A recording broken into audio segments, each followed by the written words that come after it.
for jobs and trying to increase their prosperity. And more often than not, they enter manufacturing jobs and start to produce the same kinds of things that were once produced in Australia, and they produce them at far lower cost and ship them down here. So the Australian manufacturing industry, at least some parts of it, face a massive test from this global competition.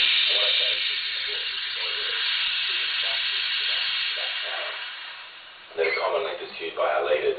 And I call one of them the sandbaggers.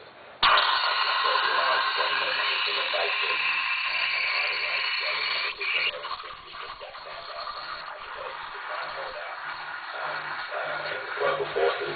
And what I argue is that this group of people can, for example, promote things like protectionism, industry system, attempts to preserve particular old-style industries in Australia, are really missing the point of the scale of the challenge that we face.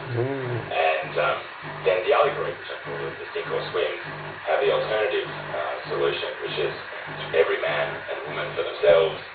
We need to compete with the Chinese and other developing countries by slashing our wages, engaging in a race to the bottom in our living standards and terms and conditions of employment.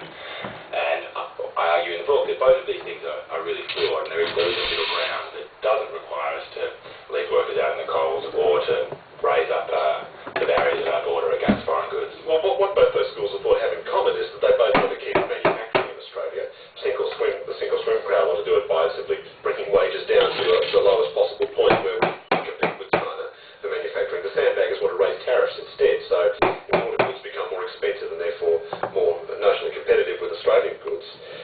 Are you arguing then that really we shouldn't be trying to manufacture in Australia at all when we will never be able to beat the Chinese at their game with this sort of thing? No, we certainly will be able to manufacture in Australia, but we have to be smarter about where we manufacture.